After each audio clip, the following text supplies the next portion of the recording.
apporter un éclairage un peu différent, je crois en tout cas. Voilà Marc, alors pour pour le bon déroulé de l'animation peut-être, et Marc tu nous dis, soit tu prends les questions au fil de l'eau, Oui, soit, tu préfères qu'elles soient posées à la fin de ton intervention, c'est un peu comme tu veux.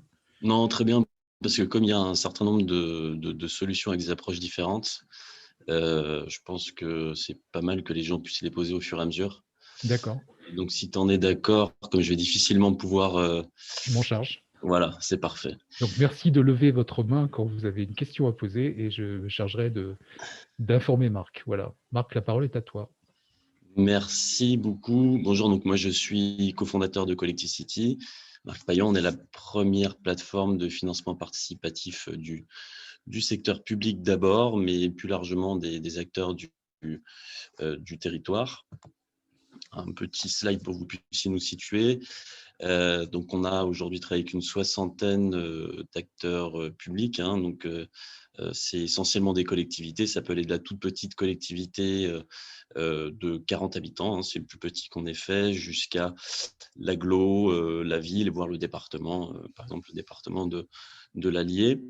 On a réalisé là historiquement des campagnes qui étaient beaucoup axées sur la logique citoyenne, on va dire plus que financière, parce que c'était essentiellement des particuliers qui prêtaient. Vous allez voir on évolue là cette année sur des financements plus substantiels. Donc c'était essentiellement des campagnes de mécénat dons, avec réduction fiscale, ou des prêts participatifs citoyens, donc des particuliers qui prêtent directement à la collectivité locale, avec des dynamiques qui étaient plus, on va dire, de recherche de bénéfices extra-financiers que financières pures, donc pour l'engagement du citoyen, le participatif, etc. Donc évidemment, on est une plateforme régulée, donc par les autorités françaises, la CPR, l'AMF. On a un partenariat récent assez stratégique d'acteurs qui sont très engagés sur les sujets des territoires et notamment des tiers-lieux. SMAC Juste, Assurance. Marc, je t'interromps, Oui, les acronymes, oui, essaye de les préciser parce qu'on ne les connaît pas tous. oui. Bah alors, en résumé, ACPR, AMF, ce sont les organismes de contrôle des banques et des assurances, pour faire très simple. Et comme on a un organisme financier juridiquement, on est également agréé et contrôlé par eux. Donc ACPR, c'est l'autorité de contrôle prudentiel et de résolution. Et l'AMF, c'est l'autorité des marchés financiers. Et puis, par ailleurs, on est partenaire des deux mutuelles leaders du secteur des collectivités, qui sont sur des engagements, comme je le disais, assez forts sur les sujets de territoire et qui peuvent accompagner ces projets dans certaines mesures, et de tiers-lieux notamment, que sont SMAC l'assurance, qui est le premier assureur des collectivités locales, et la Mutuelle nationale territoriale, qui est la première mutuelle santé des agents territoriaux. Alors ça, c'est plus des dynamiques politiques, mais on a aussi la capacité de labelliser les projets. Alors ça touche un peu moins les tiers-lieux, quoique ça dépend quel type de tiers-lieu, mais pour le compte du ministère de la Transition écologique, c'est le label Croissance verte, finance participative pour la croissance verte, qui a pour objectif de mettre en valeur les initiatives sur les territoires qui s'engagent en faisant des démarches de financement participatif sur la transition énergétique.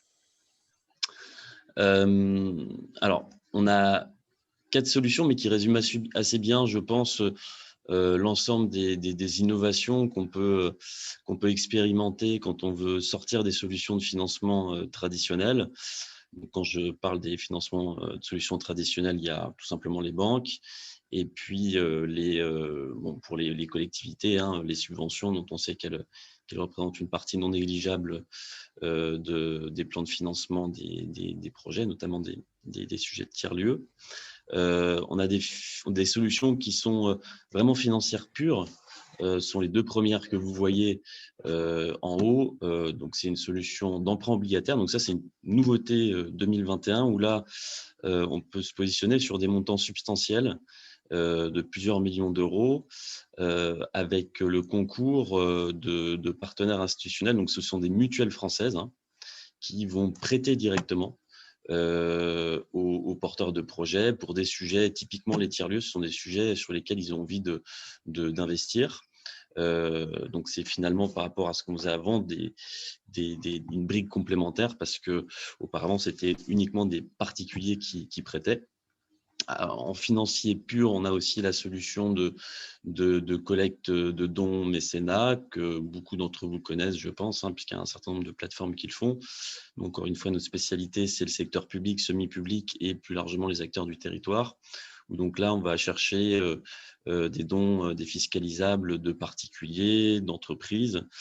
Et puis après, on a des solutions où là, on est dans des recherches de bénéfices extra-financiers, assez schématiquement l'implication des citoyens, où on le fait via le prêt participatif, parce que le prêt participatif, quand c'est des particuliers qui prêtent, on est rarement sur des volumes substantiels, on est plus sur des dynamiques politiques, communication participative. Et puis, on a aussi un outil accessoirement, c'est le dernier que vous voyez, de consultation citoyenne, où là, l'enjeu, c'est d'aller recueillir les avis et les suggestions des habitants d'un territoire. Et typiquement, pour la construction d'un tiers-lieu, ça va être d'aller chercher l'appétence qu'ils peuvent avoir pour un certain nombre de modalités qu'on a tranchées dans la manière dont on va concevoir le tiers-lieu pour qu'il soit au plus proche des besoins et des envies des habitants. Bon, une petite slide qui résume finalement la manière dont on peut intervenir, où on a la capacité au fond de faire participer l'ensemble des acteurs du territoire, citoyens, entreprises, associations, qui peuvent aussi contribuer financièrement, les entreprises et les associations, et qui permet de les rassembler autour d'enjeux, encore une fois, pour développer un usage plus massif, pour parfois même l'acceptabilité, ce qui est un peu moins le cas sur les sujets de tiers-lieux. En sachant aussi que de manière générale, ce sont des solutions digitalisées, c'est-à-dire que tout se passe sur la plateforme, on présente le projet, on gère les paiements, les contributeurs, on peut avoir aussi du crowdsourcing, c'est-à-dire la capacité de permettre aux gens d'échanger aussi autour des projets, mais ce n'est pas uniquement ça. On a aussi des équipes spécialisées pour accompagner les porteurs de projets dans le cadre de leur campagne de financement participatif en particulier, qui demande évidemment une préparation en termes de communication, de stratégie de communication, et puis évidemment toute la mise en musique d'un point de vue, on va dire, réglementaire, administratif, pour que le projet se passe, soit lancé sans difficulté. Alors, ce que je vais faire, là, c'était une vue d'ensemble, on va dire, c'est dérouler chacune des solutions que vous avez vues. Vous allez voir qu'on a des motivations quand même assez différentes. Donc, celle-là, c'est la nouvelle solution dont je vous ai parlé, qui est lancée le mois prochain, où on est vraiment dans une dynamique là uniquement financière. L'enjeu, c'est des alternatives au financement bancaire. Grâce à des institutionnels partenaires de Collecticity, donc encore une fois des mutuelles françaises, des groupes d'assurance mutualistes français qui placent leur liquidité dans des projets de ce type-là, où là, ça constitue une alternative à l'emprunt bancaire. Donc, plutôt que d'aller solliciter ma banque, je vais solliciter Collecticity, qui va voir quelle proposition via ses partenaires il peut vous faire, dans la logique évidemment que ce soit à des conditions compétitive. Alors, pour ceux qui connaissent un peu les sujets financiers, c'est un emprunt obligataire, c'est une émission obligataire, ce n'est pas un contrat de prêt, mais ça revient exactement au même, à savoir qu'il y a un taux qui est fixe, annuel, une durée qui peut être de 3 à 5 ans. Là, comme ce sont des partenaires institutionnels qui ont, on va dire, des masses, c'est des gens qui gèrent des dizaines de milliards d'euros assez importantes, ils mettent des tickets minimum de 500 000, voire pour certains 1 million d'euros. Donc, on ne peut pas financer des petits montants, c'est que des montants importants. Je vais rentrer, pour ceux qui connaissent sur le sujet, sur le détail du rang de la dette. Je ne sais pas si ça va parler à beaucoup, mais on peut intervenir en dette senior ou subordonnée. Par exemple, les banques ne font pas de la dette subordonnée, et la dette subordonnée permet de mettre moins de fonds propres quand on lance un projet, parce que vous allez financer une partie des fonds propres que la banque vous demande pour une partie de l'emprunt avec nous, plutôt que de mettre vos fonds propres. Il y a une partie qui sera financé avec un emprunt auprès de Collecticity. Et voilà, les modalités de remboursement sont assez souples, hein. Ça peut être de l'amortissable, de l'in fine. Et nous, on est rémunéré sur une commission qui est intégrée dans la proposition financière qui est faite avec nos partenaires institutionnels. Donc, simplement, vous sachiez, là, on a une première enveloppe de 50 millions d'euros à consommer sur des projets, pas que tiers-lieux, évidemment, hein. Ils sont beaucoup sur des sujets d'énergie, ESG plus largement, qui va être porté assez vite à 100 millions d'euros à la fin de l'année. Donc, ce qui laisse des perspectives assez sympathiques, parce que c'est que le début et que, on va dire qu'on a une souplesse qui est un peu différente par rapport aux banques, hein, ce qui permet de répondre à plus de besoins. Sur les tiers-lieux, on peut intervenir quand le tiers-lieu il est porté directement par une collectivité. Donc ça, il n'y a pas de sujet. On peut prêter à la collectivité locale par ce biais-là. Quand c'est une structure privée, y compris une EPL, hein, une entreprise publique locale comme une SEM, on va regarder un peu plus précisément s'il y a des garanties de remboursement, parce qu'évidemment, nos partenaires veulent un minimum de sécurité, hein, sur la capacité de la structure à rembourser. Donc, typiquement, sur les tiers-lieux, le grand classique, c'est par exemple, si vous avez des entreprises qui sont engagées dans des grosses entreprises dans le projet de tiers-lieu, par exemple, parce que vous allez avoir une partie d'espace de coworking, elles peuvent prendre des engagements juridiques qui sont déjà sécurisés sur le fait qu'elles vont louer le tiers-lieu pendant un certain temps, ce qui permet de garantir une entrée de revenus pour la structure et donc de rassurer nos investisseurs sur le niveau de risque qu'ils prennent en prêtant. Après, ça peut également être une garantie. Si Marc, j'ai une Oui. intervention Oui. de Jean. Bien sûr. Une question en tout cas. Oui.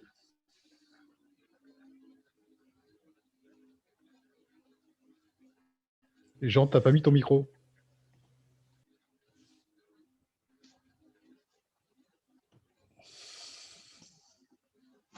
Toujours pas de micro, Jean. Je vois que c'est en rouge. On t'entend pas là. Tu peux peut-être le réenclencher toi-même, non ? Peut-être pas. Alors attends, je vais voir si je peux. Non, je crois pas. Enfin, moi, je peux pas en tout cas. On t'entend pas du tout, Jean. Je sais pas si tu nous entends, mais ton micro est bloqué. Ah, c'est débloqué. Voilà, désolé, je n'avais pas accès au micro, je suis désolé.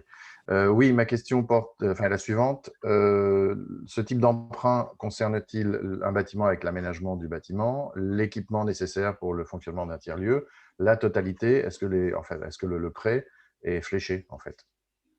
Alors, on peut réfléchir soit en logique de projet, soit en logique d'investissement plus large. Nos investisseurs, ils veulent quand même avoir la capacité à identifier au moins une thématique. Par exemple, puisque vous êtes, si j'ai bien compris, dans une collectivité, ça peut être le budget patrimoine, par exemple, l'intégralité du budget patrimoine sur laquelle il y a une ligne de crédit qui sera prévue.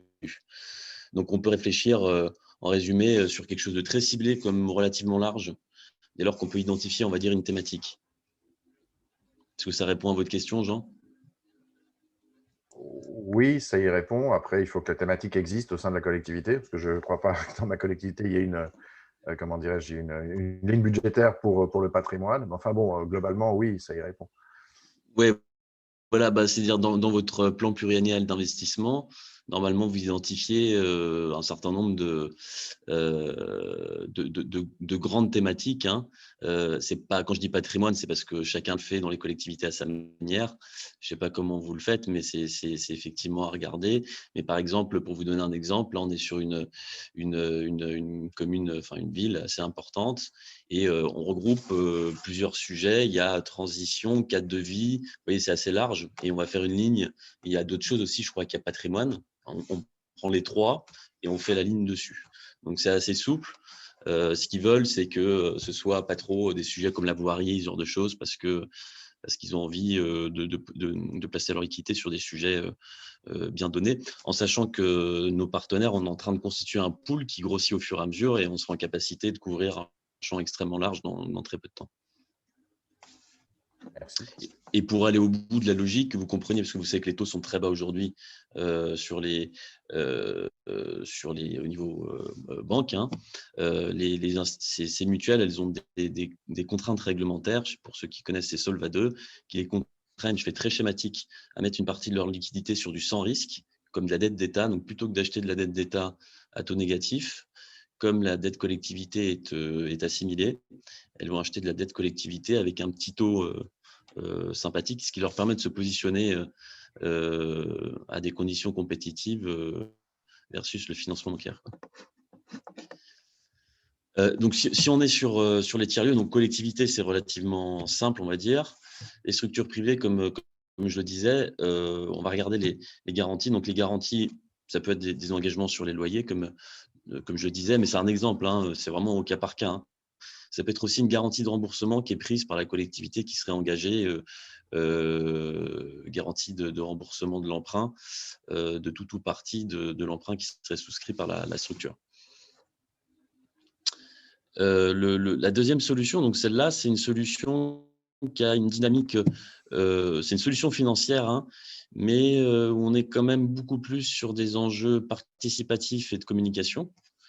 On l'appelait Inclusity, cette solution, c'est beaucoup plus quand on veut aller chercher à susciter l'adhésion des habitants, à mobiliser ou alors même à faire connaître l'initiative du territoire en dehors du territoire pour lui donner une visibilité parce que c'est des démarches que les médias adorent et les médias, on peut les mobiliser, y compris sur le plan national, assez facilement parce que c'est encore assez avant-gardiste. Donc, c'est du pré-participatif.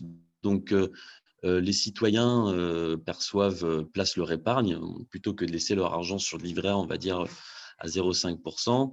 Ils vont prêter pour le tiers-lieu, en l'occurrence, hein, pour la construction, et percevoir un taux d'intérêt en lieu et place des banques, pour faire assez schématique, ce qui constitue pour eux quelque chose sur lequel les gens sont très mûrs et très en demande. Hein, c'est une épargne locale, transparente, ils savent exactement où va leur argent et pleine de sens parce qu'on est sur des sujets sur lesquels les gens ont envie de s'engager.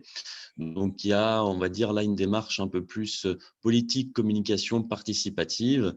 Donc là, ça peut être une collectivité comme une structure privée, évidemment. Donc là, vous l'avez compris, nous, on gère tout. Hein, les souscripteurs, les paiements, les remboursements, tout transite chez nous et tout est organisé. De la même manière, ça peut être une dette senior ou subordonnée. Alors, on va être sur des montants qui peuvent être beaucoup plus faibles. Hein, ça peut être minimum 20 000 €. Sur des durées d'emprunt beaucoup plus courtes, parce que comme c'est du particulier, on ne peut pas l'engager sur 20 ans. Hein. Sur 15-20 ans, c'est plus compliqué. Donc, on va se situer sur des durées d'emprunt entre 1 et 8 ans. C'est toujours un taux fixe.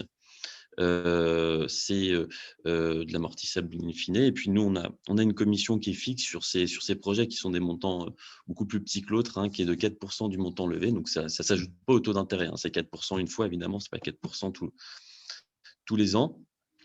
Évidemment, comme on a une dimension, nous, dans ce qu'on fait, parce qu'on travaille avec les territoires historiquement et les collectivités surtout, on a une dimension très citoyenne. Les outils sont conçus pour qu'on puisse vraiment aller au bout de cette logique. Donc, on peut, par exemple, réserver l'emprunt participatif localement, c'est-à-dire laisser la possibilité qu'aux habitants de telle commune ou de tel Comcom ou de tel département, on fait ce qu'on veut, d'investir.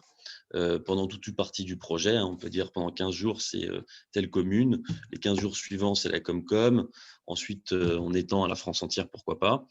On peut d'ailleurs même, si on veut, si notre enjeu, c'est qu'il y a un maximum de gens qui s'investissent, avec cet enjeu d'en faire des ambassadeurs du projet, de gens qui se sentent impliqués. On peut fixer un montant d'investissement par personne limité. Par exemple, on dit vous ne pouvez pas prêter plus de 500 € ou 1 000 € pour multiplier le nombre de personnes qui participeront et éviter qu'il y ait un nombre trop restreint d'habitants qui cooptent la collecte. Donc évidemment, nous, on accompagne pour que déjà le projet tel qu'il soit monté, il n'y ait pas de risque qu'on n'atteigne pas l'objectif. On peut même mettre un double objectif désormais, ce qui n'était pas le avant, donc un montant minimum, on peut dire par exemple minimum 50 000 euros, maximum 500 000 euros. Si on collecte 300 000, on s'arrête à 300 000. On a évidemment une base d'investisseurs à mobiliser. Et puis, on a l'accompagnement dont je vous parlais tout à l'heure pour la communication. Et la communication, ce qu'il faut bien comprendre dans ces projets-là, c'est que c'est le porteur de projet, donc du tiers-lieu, qui va d'abord être aux manettes, parce qu'on parle d'abord d'un projet local. Et nous, on n'a pas les leviers locaux, hein, on n'est pas comment dire, dans tous les territoires, avec du personnel qui est capable de connaître le maillage territorial et d'activer tous les relais locaux. Donc, on vous accompagne dans la stratégie surtout de communication locale. Et puis, par ailleurs, on peut mixer la solution que vous avez vue avant. Hein. On peut mixer les partenaires institutionnels qui peuvent sécuriser la collecte, hein, si on n'a pas recueilli suffisamment avec les citoyens, avec cette solution citoyenne.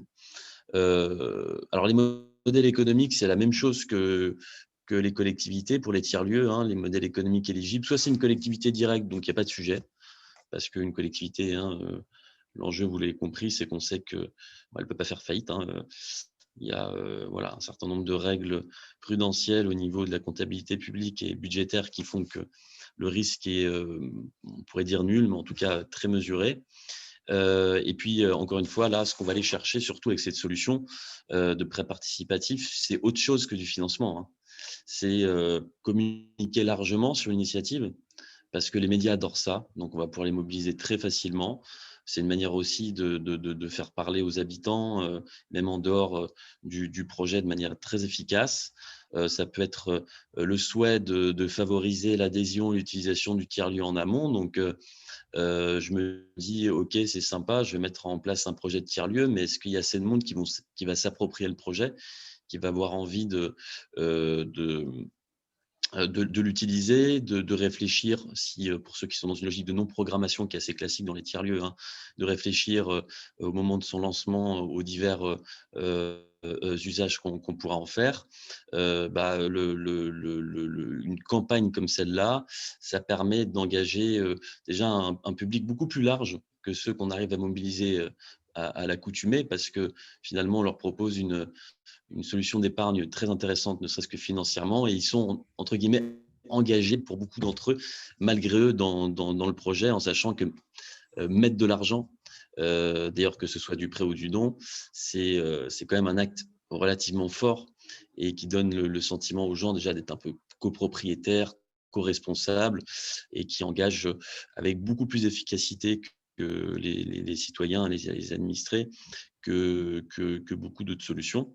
Et puis voilà, votre enjeu sur un tiers-lieu, ça peut être de créer une communauté, parce qu'un tiers-lieu, il faut le faire vivre, hein, autour de ce projet, de gens qui viendront, des ambassadeurs ou tout simplement des bénévoles, des engagés, parce qu'on sait qu'il y a beaucoup de tiers-lieux dans lesquels on retrouve des services comme le fait de prolonger les carences, enfin de prolonger les services publics et les carences que certains services publics dans l'accompagnement des administrés peuvent présenter. Enfin, il y a toute une logique de bénévolat où il faut évidemment des gens qui soient aux manettes. Juste, Marc, sur ce sujet-là en particulier, donc si je comprends bien, on est à la fois sur une mobilisation qui peut être très territorialisée, mais qui peut aussi concerner plus largement un public qui serait intéressé par le projet tiers-lieu. Oui, tout à fait. Alors, sur le prêt, comme il y a cette dimension financière qui est intéressante pour les gens, encore une fois, parce que le livret A à 0,5%, je fais très simple, de rendement, on peut attirer des gens qui ne sont pas forcément en local. Et notre expérience sur le prêt participatif, alors on peut le réserver, hein, tu l'as vu, aux administrés, mais c'est un choix. Hein. Mais si on ne le réserve pas, c'est que notre expérience, il y a à peu près la moitié des investisseurs qui sont pas du tout du département. Donc, c'est aussi une manière d'aller chercher des gens un peu partout et parfois même d'aller dans une logique d'attractivité territoriale, hein, aussi, hein, pour faire connaître le territoire et ses sujets et ses enjeux. Oui, absolument. Que dire de plus là-dessus ? Ça répond à ta question, Didier ? Oui, tout à fait. OK. Et évidemment, dans la conception du projet, et ça c'est notre boulot, hein, avec vous, on ne va pas le construire de la même manière, que ce soit on va dire le montant qu'on met, le montage et surtout la communication en fonction des enjeux qui sont les vôtres. C'est du sur-mesure. Là, c'est un exemple de projet qu'on a là dans le pipe. Donc, c'est dans zone périphérique, périurbaine d'une grande métropole, hein, qui met en place tout un réseau de tiers-lieux. Il y en aura à peu près une dizaine et qui rentre dans une dynamique plus large sur la mobilité, en partant du principe, c'est parce que vous connaissez tous les tiers-lieux, je ne vous l'apprendrai pas qu'il n'y a pas de meilleure mobilité que la non-mobilité. Hein. C'est une des solutions, c'est de favoriser que les gens aient la capacité de travailler à proximité de chez eux dans des tiers-lieux. Et donc, cette métropole, elle va créer une foncière avec à peu près une dizaine de tiers-lieux qui seront financés. Il y aura une SEM qui sera créée, une société d'économie mixte par tiers-lieu. Et là-dessus, donc, on est en train de monter les dossiers pour intervenir à double titre. C'est pour ça que je vous montre cet exemple, parce qu'on regroupe les deux solutions, où il y aura à la fois du financement institutionnel, donc avec nos partenaires mutuels, à hauteur de 4 millions d'euros pour de la dette senior et d'1 million d'euros pour de la dette subordonnée. Et puis, parce que la métropole, sur ce volet tiers-lieu, mais plus largement dans ce projet sur la réinventer les mobilités du futur, a le souhait de mettre le citoyen au cœur du dispositif, eh bien, on a une partie de l'emprunt, 500 000 euros, qui va être réservée aux citoyens. Alors là, on a une notion de la citoyenneté qui est élargie parce que désormais, on a la capacité, là, depuis qu'on a cette nouvelle solution qui est déployée le mois prochain, de proposer aussi aux entreprises locales du territoire, qui sont finalement aussi des citoyens, hein, de participer en prêtant aussi, en investissant directement, en prêtant directement aux porteurs de projets. Donc là, à hauteur de 500 000 euros, c'est ce qu'on va réserver. On aura ce prêt participatif, donc dans les logiques principalement de favoriser l'utilisation et l'adhésion de ce projet. Si vous avez des questions à ce stade, n'hésitez pas, mais je fais confiance à Didier qui regarde les mains se lever. Je crois avoir vu celle de Jean. Ah, donc non, il y en a une. Oui, encore moi. Juste une question. Pour un particulier, quel est le temps de retour sur investissement moyen et quel est le taux d'intérêt partant? Alors, le temps de retour sur investissement, nous, ce qu'on préconise et ce qu'on privilégie, c'est de faire de l'amortissable. Donc, ça veut dire que ça lui permet, je ne sais pas si ça vous parle, hein, vous voyez la différence entre amortissable et in fine. In fine, c'est je retrouve ce que j'ai prêté, donc le capital, à la fin de la durée de l'emprunt, par exemple au bout de 6 ans, et je touche que les intérêts tous les ans. Amortissable, c'est je retrouve une partie du capital tous les ans. Donc, pour les particuliers, pour répondre à ce besoin de retrouver de la liquidité assez vite, on va prévoir plutôt cette formule, et c'est ce qu'on a toujours fait d'ailleurs. Donc, ça lui permet de retrouver une partie de son investissement tous les ans. Et généralement, on est sur du 4-5 ans. Et puis, par ailleurs, après, sur les taux d'intérêt, ça va être variable suivant le porteur de projet.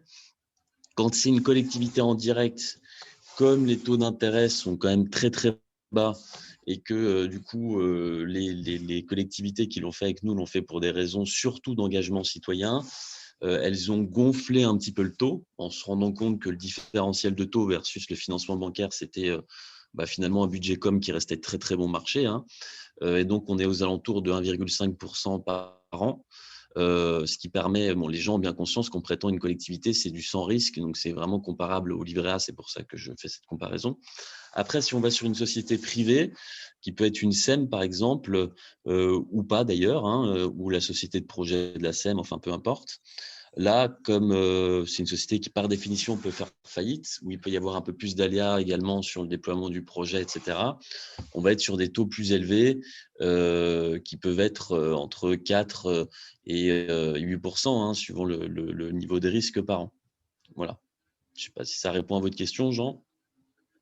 Oui, non, mais c'est effectivement, je cherche à créer de l'attractivité pour les particuliers. Alors, au-delà, effectivement, de l'aspect citoyen, de l'engagement citoyen, il y a aussi cette notion qui peut être importante.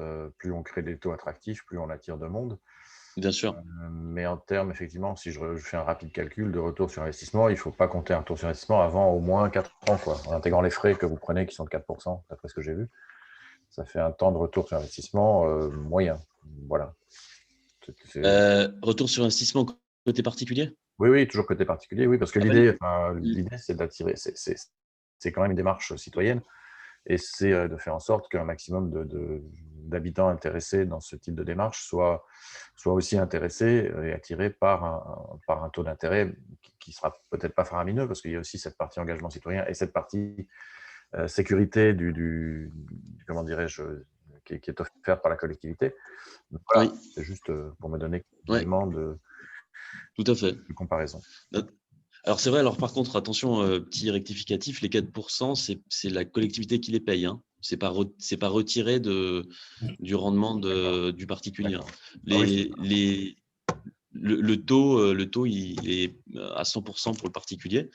Pour aller au bout de la logique, on s'occupe de faire un prélèvement obligatoire, hein, puisque c'est soumis à impôt, c'est 30% pour le compte du fisc, hein, tout simplement. 30% de l'intérêt, hein, pas du capital évidemment. Ça, c'est comme tous les produits de placement. Et évidemment, après, au niveau des collectivités, on est limité, puisque vous devez très bien connaître le sujet, hein, par le taux d'usure. Donc, c'est pour ça que je dis 1,5%. On peut aller au-delà. On a des collectivités qui ont fait du 2,2% quand le taux d'usure était à 2,2%. Voilà. Parce que justement, elles vont aller sur le maximum. Après, l'option, c'est de le faire, par exemple, sur une SEM. Parce que sur une SEM, on n'a pas le problème du taux d'usure. Et puis les SEM, elles ont un niveau, elles empruntent déjà, en dehors de toute démarche participative, à des taux qui sont déjà plus proches des entre 2, en fonction que ce soit de la dette subordonnée aux seniors, entre 2 et 4-5%. Donc, ça permet de corréler un taux classique, on va dire, d'emprunt, pratique de marché, avec attractivité citoyen. En tout cas, ce que je peux vous dire, c'est que prêt collectivité qu'on a fait, même à 1,5%, ça marche très, très bien.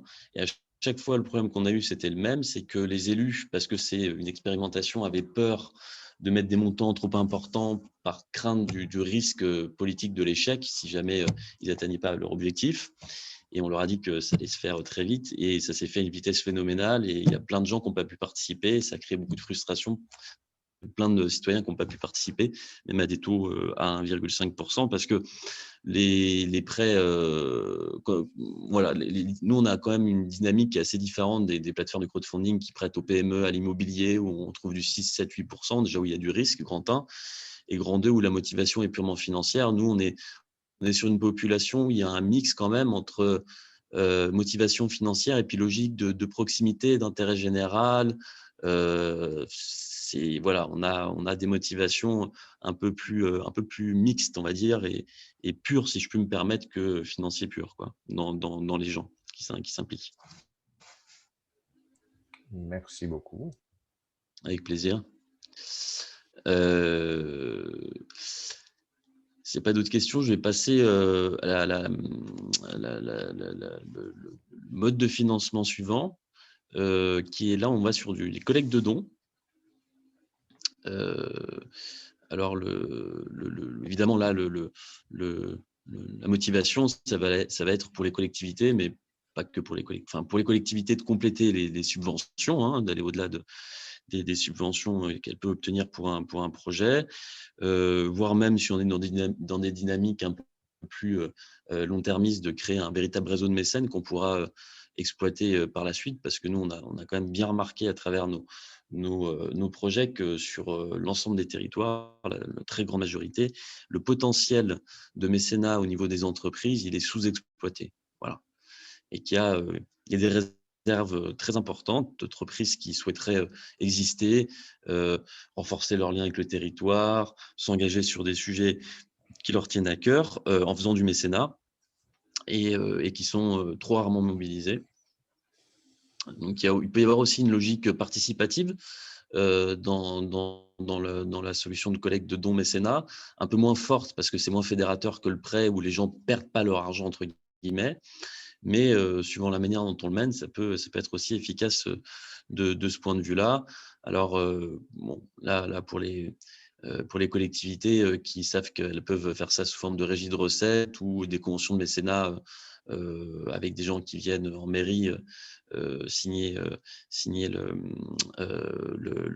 leur convention. L'intérêt, c'est qu'évidemment, c'est un projet, encore une fois, sur une plateforme qui est visible de tout le monde, où même les entreprises en tireront un bénéfice communication supplémentaire, ce qui leur donne une motivation complémentaire à participer. Il y a les habitants qui vont aller sur le projet, qui vont aller voir qu'il y a le boulanger du coin qui a mis 200 € et qui va d'ailleurs le lui faire remarquer quand il a acheté sa baguette et qui trouve ça super. Et ça, bon voilà.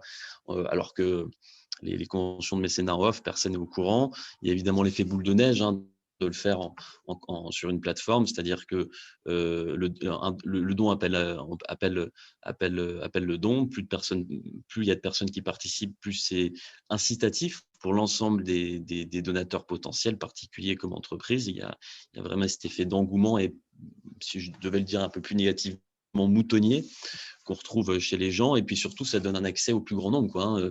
Il y a pas, les entreprises n'ont pas de convention de mécénat signée avec la ville, hein. Elles se connectent sur la plateforme, elles payent en 2 minutes, c'est réglé par carte bancaire, virement, chèque. Puis évidemment, il y a notre accompagnement d'un point de vue stratégique, communication pour mettre en mouvement ces projets. Donc, il y a des réductions fiscales de 66% pour ceux qui ne sont pas allés sur ces sujets, hein. C'est comme les associations d'intérêt général, hein. 66% pour les particuliers, 60% pour les entreprises.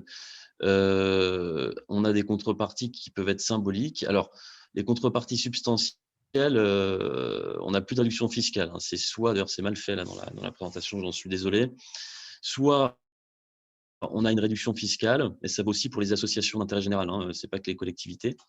Soit on a une réduction fiscale et on peut avoir une contrepartie qui est offerte aux donateurs, comme l'invitation à une inauguration, une plaque avec le nom des donateurs à l'entrée du tiers-lieu, par exemple.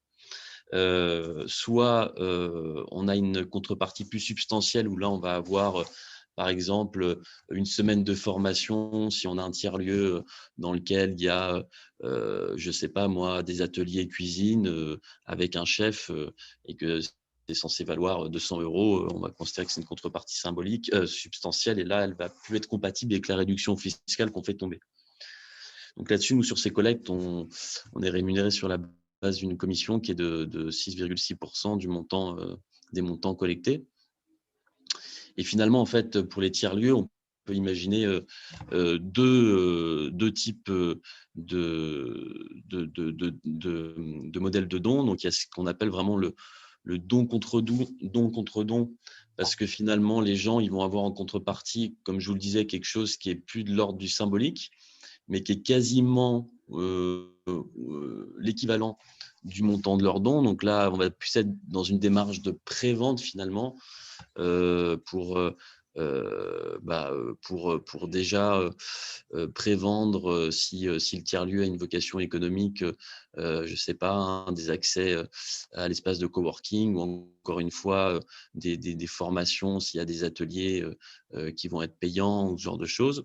Ou alors on a le modèle de don au sens propre du terme, avec réduction fiscale, contrepartie symbolique. Donc pour des tiers-lieux, ça suppose que si on est une collectivité, on fasse un petit rescrit fiscal sur le sujet avant, parce que les collectivités sont éligibles pour émettre des reçus fiscaux qui ouvrent droit à la réduction fiscale, mais si le projet pour lequel les dons sont recueillis rentre dans les prévisions du Code général des impôts, en fait, tous les projets ne sont pas éligibles.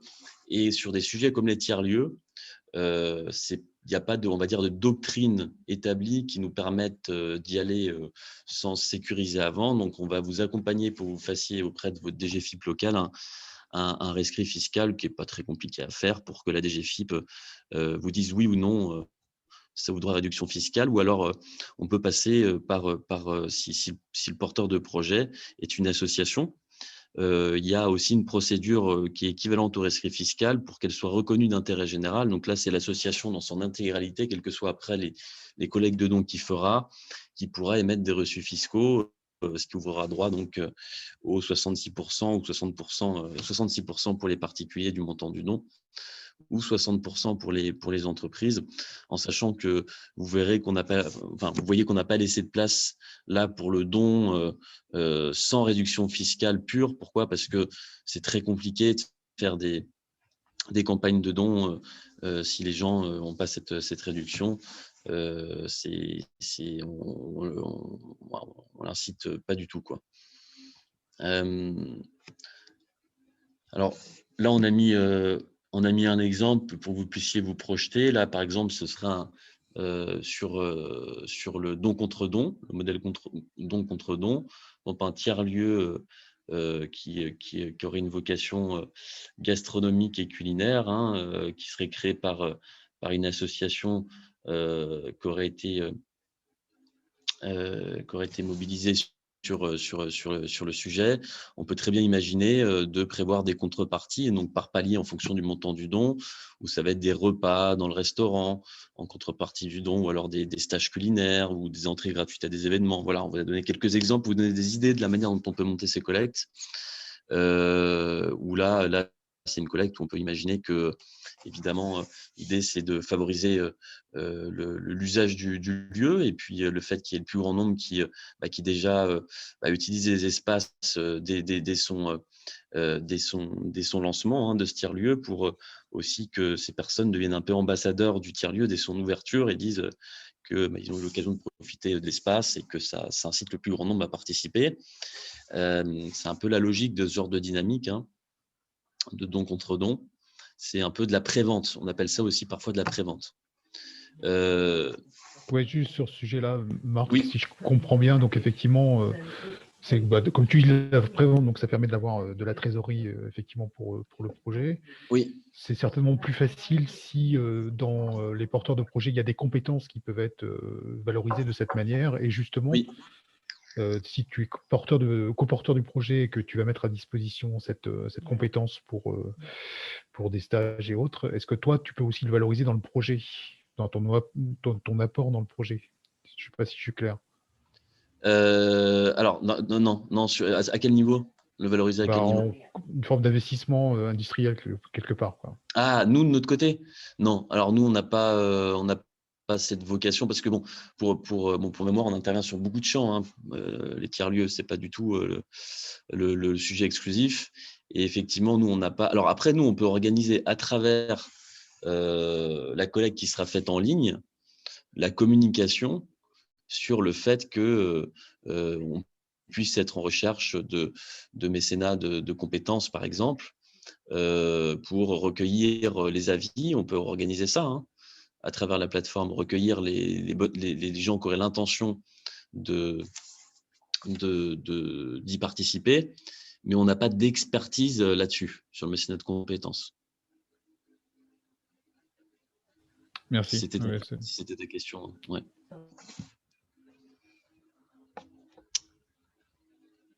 Ce qui ne nous empêche pas, nous on travaille beaucoup dans la logique partenariale. Si vous avez un partenaire qui est sur cette logique de mécénat de compétences, de se coordonner avec lui pour avoir une approche globale qui soit cohérente. Voilà, un petit exemple de collecte de dons avec réduction fiscale. Donc là, c'est un tiers-lieu qui est type friche culturelle. Donc là, on a la réduction fiscale. Donc, comme je disais, 66% pour les particuliers du montant du don. Pour ceux qui ne sont pas au clair, c'est je donne 100 €, ça ne me coûte que 33 finalement, sous réserve que, évidemment, les personnes payent de l'impôt sur le revenu. Sinon, il n'y a pas de réduction à avoir. Et pour les entreprises, 60%, je donne 1 000 €. En réalité, ça ne me coûte que 400. Et puis, en plus, voilà, on peut prévoir en contrepartie symbolique des contreparties qui doivent, là, on ne l'a pas précisé, mais qui ne doivent pas excéder un quart du montant du don. Voilà. Donc, si c'est une entrée gratuite à des événements payants, comme l'exemple qu'on a donné là, que la personne donne 100 €, cette entrée gratuite ne peut pas excéder une valeur de 25 €. Voilà.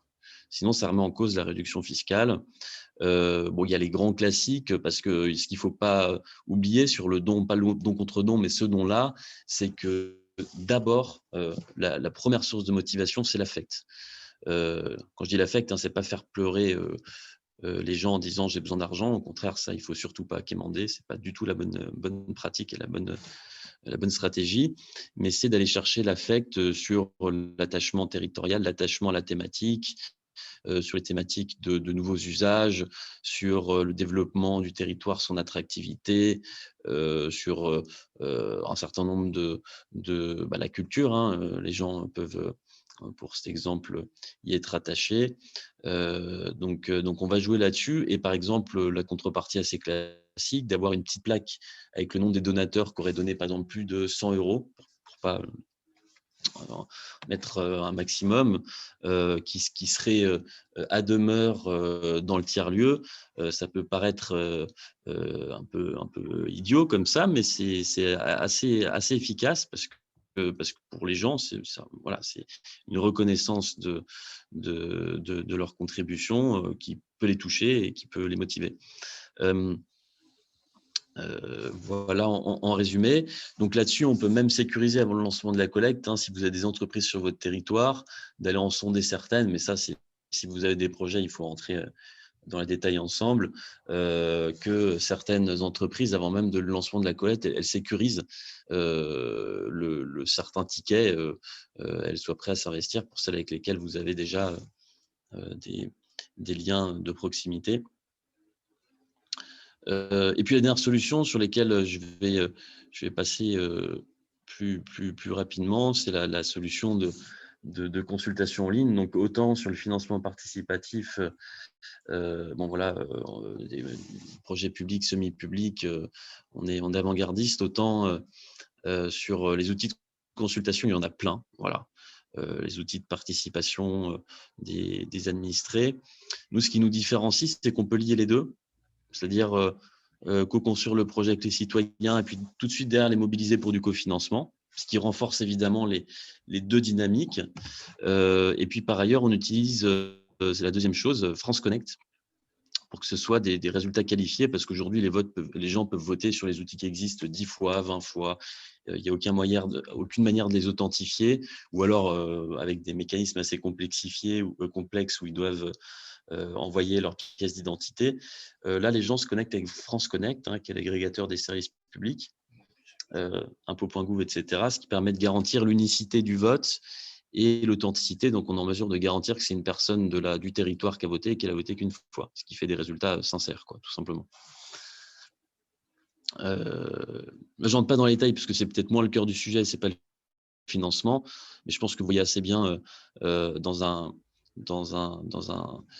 projet comme celui du tiers-lieu où on est quand même beaucoup dans une logique de non-programmation et on va essayer d'aller, c'est pas moi qui vais vous l'apprendre, mais au plus proche des besoins du territoire sans a priori, à quel point un outil de consultation peut être utile. Pour qu'on ne parte pas non plus nous-mêmes, quand on est porteur de projet, sur les a priori qu'on peut avoir sur les besoins du territoire qu'on peut imaginer, et aller chercher les opinions, les suggestions du plus grand nombre, afin que le projet soit une réussite, et que par ailleurs, c'est aussi une manière d'engager les gens, évidemment, pour en favoriser un usage assez large au moment où il sera lancé. J'en ai fini. Je vous remercie pour votre attention. Je ne sais pas si vous avez des questions complémentaires. J'espère qu'il y aura quelques petites questions. Moi, je te remercie pour l'exercice parce que c'est quand même pas évident de s'adresser une palette d'interlocuteurs avec des projets divers et variés, de la collectivité avec peut-être plusieurs projets au collectif de particuliers qui commencent à réfléchir effectivement sur la réalisation du projet. Moi, j'avais comme peut-être pour lancer les interactions, moi j'avais une question, je réfléchis à voix haute, on va plutôt la prendre sous cet angle-là.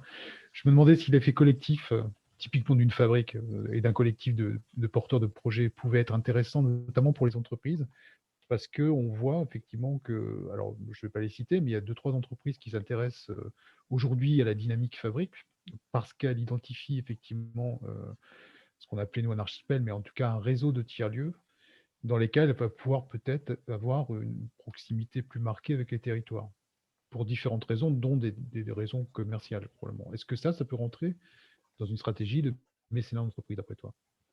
Ah oui, oui, totalement. Alors, au niveau du mécénat d'entreprise, il y a plusieurs motivations, hein. Il y a l'intérêt, on va dire, un peu cynique ou business, hein, qu'elles peuvent avoir au développement d'un projet donné ou à exister autour de ce projet, à faire savoir qu'elles ont contribué à son émergence.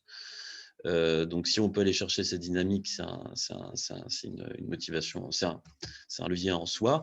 Il y a, indépendamment du projet, le souhait ça aussi un peu du marketing, d'exister sur le territoire, d'améliorer leur rapport, ou enfin de renforcer leur lien avec les élus. On va être très clair, hein, il y a aussi ça qui joue quand on parle de collectivités locales.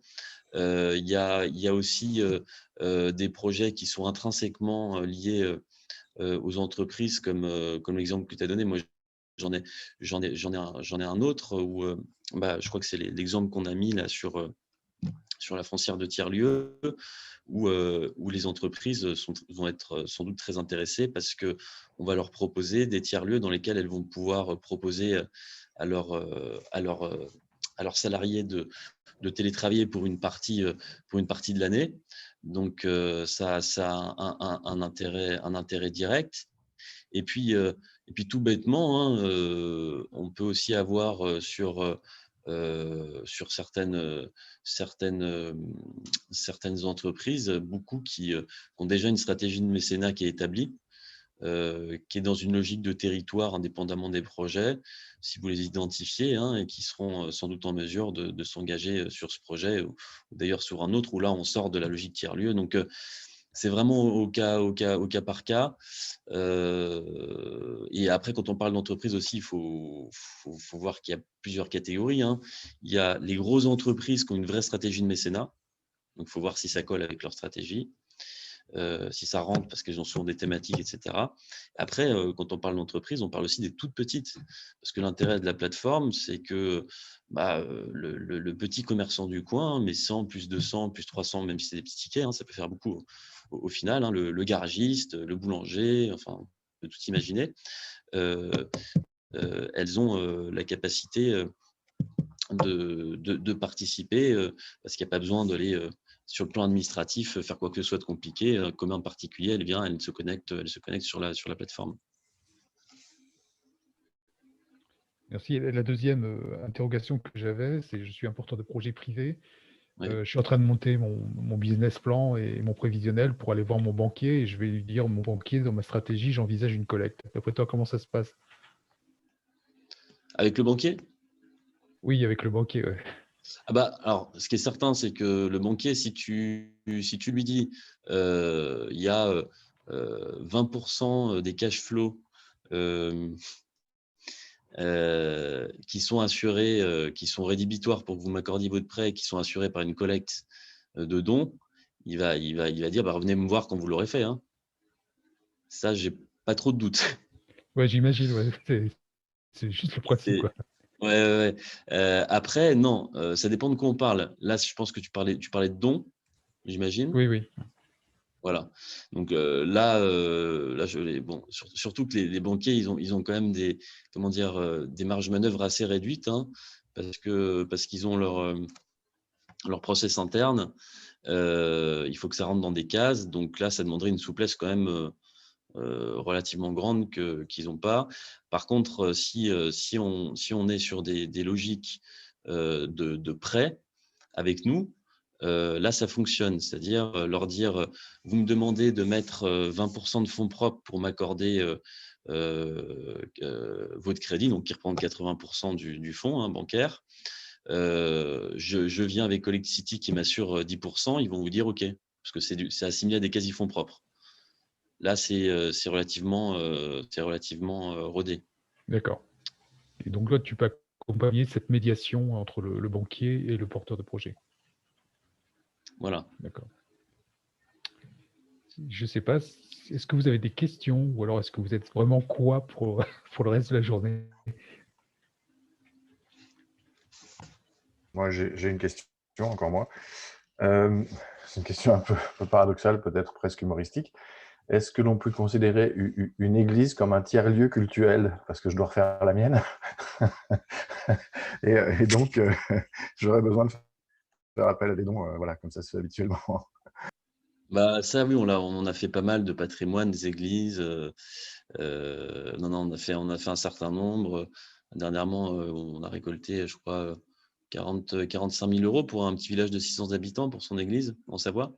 Ce qui ne veut pas dire qu'on y arrive à coup sûr pour tous, hein. Ça tient beaucoup à l'engagement des élus, parce que c'est d'abord les leviers locaux, hein, et à leur faculté à écouter nos conseils et pas en faire qu'à leur tête, ça joue beaucoup aussi.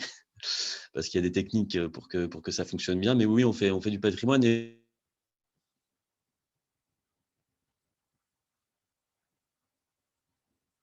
Je crois qu'on a perdu Marc. C'est la question sur l'église qu'il a. Ouais, c'est provocateur, je trouve. C'est Bon, on a voir qu'on a loupé quasiment la totalité de ta réponse. j'en profite en attendant qu'il y ait des questions potentielles en plus pour vous préciser qu'il n'y a pas de solution miracle, c'est-à-dire que ça demande de l'implication. Vous avez voilà, sur le financement institutionnel, minimum 500 000 €, vous n'avez rien à faire, hein. Il n'y a pas de com ni quoi que ce soit. Sur le prêt participatif, il faut s'y mettre. Voilà, il faut, bon, mais modérément, on va dire. Et sur le don, c'est là où il faut mettre le paquet en termes de communication. Je ne dis pas qu'il faut faire ça du matin au soir pendant 2 mois, ce n'est pas du tout le sujet. Mais il faut avoir des leviers de communication activés, il faut en parler, il faut, bon, encore une fois, avec notre accompagnement, mais qu'on n'imagine pas, ça je préfère le dire toujours très clairement, qu'il suffit de mettre un projet en ligne pour collecter des dons et que l'argent arrive tout seul. C'est surtout les gens qui n'arrivent pas par hasard sur la page projet, hein. Et sur le don, deuxième chose qui pourrait être très claire, qui est importante à comprendre, c'est que comme c'est de l'affect, comme je vous le disais, les leviers ils sont locaux et donc on va avoir des difficultés à aller chercher des gens en dehors du territoire. Alors évidemment, si on parle de l'incendie de Notre-Dame, l'affect dépasse Paris. Parce que Notre-Dame, ça parle à beaucoup de monde. Mais quand on est sur un tiers-lieu d'un territoire qui a une vocation hyper-territoriale, c'est motivation locale ou semi-locale, quoi. Donc il faut, avec les leviers que vous avez sur les territoires, il faut se donner quand même un peu, quoi. Il faut se préparer et puis communiquer, quoi. Bon, tu es convaincu, j'imagine en tout cas. Bah, c'est-à-dire qu'effectivement, cet appel au don des particuliers et ne serait-ce que demandé pour aller chercher des fonds auprès de la Fondation de France, où il faut qu'il y ait une participation citoyenne aussi pour initier le projet. Je parle toujours d'une église. Et bon, j'ai ça en tête parce que c'est jamais évident dans la démarche pour un élu qui n'est pas forcément spécialiste de ces questions d'aller trouver la bonne approche pour parler de ce projet et pour susciter des dons qui vont permettre d'obtenir les subventions. Donc, c'est un peu une boucle et la démarche est intéressante. Est-ce que vous avez d'autres réactions? Moi, j'ai une petite question concernant le don. Tout à l'heure, Marc, on te parlait du don en compétences. Comment avoir une contrepartie pour un don en compétences? C'est-à-dire quelqu'un qui viendrait, qui n'a pas de sous, mais qui dirait, ben voilà, je suis comptable, je veux bien donner 10 heures de mon temps pour le lieu. Voilà. En échange, est-ce qu'on peut lui permettre d'accéder à la restauration, à d'autres activités, aux activités du tiers-lieu? Comment peut-on, comment dirais-je, avoir une est-ce que c'est possible de faire concrètement un don en compétences? Je n'ai pas d'argent, je ne peux pas donner de sous, mais je suis comptable à la retraite, j'aimerais donner 10 heures de montant. Et nous, en contrepartie, effectivement, on lui permet d'accéder à une activité ou à un coût moindre pour… Un apport en nature. Est-ce que c'est possible? Oui, sur le principe, c'est possible. Après, nous, on n'est pas, entre guillemets, ni équipés ni expertisés à titre personnel sur ces sujets. Par contre, ce qu'on peut faire sur une plateforme comme la nôtre, c'est d'aller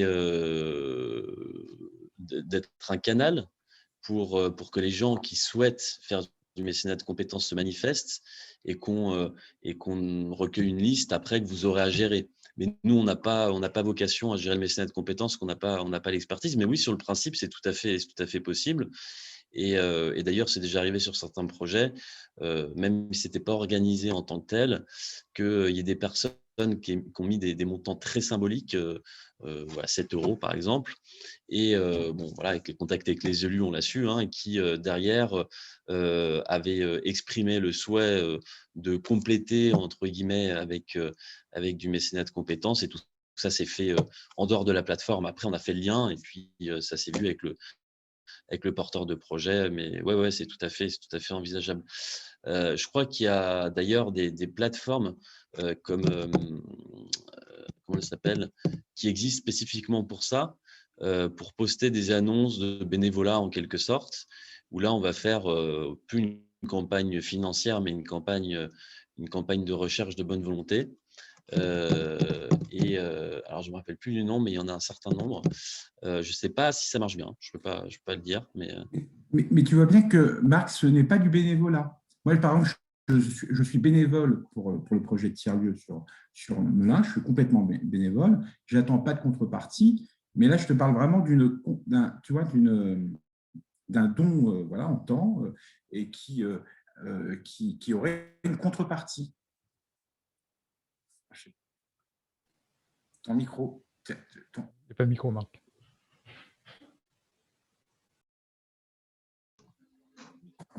Ah d'accord, je sais pas, j'espère qu'il n'était pas coupé avant, parce que j'avais parlé avant. Si, il était coupé. Ah mince, bon. Alors, ce qui peut être fait, par exemple, s'il y a une campagne de dons sur la plateforme, c'est d'exprimer très clairement que dans la description du projet, que les dons peuvent se faire en nature, et qu'à ce moment-là, les personnes sont invitées tout simplement à écrire, là on revient sur un truc tout bête, à telle boîte mail. On peut communiquer à l'occasion de cette même, c'est ça mon sujet, on peut communiquer à l'occasion de cette même campagne sur le fait que les personnes puissent faire du mécénat de compétences et qui bénéficieront, mais il faut réussir à fixer l'équivalent d'une valeur en don en montant, des mêmes contreparties, quoi. On peut très bien, ça se fait. Après, voilà, ce que je veux dire, c'est que nous, sur une plateforme comme la nôtre, notre intervention, elle s'arrêtera à faire le go-between, quoi. Et on ne pourra pas gérer au-delà, quoi. Mais oui, c'est tout à fait envisageable. Ouais. C'est même une très bonne idée, d'ailleurs. Merci Marc, merci Karim. Est-ce qu'il y a d'autres demandes d'intervention? J'en vois pas, donc on va passer.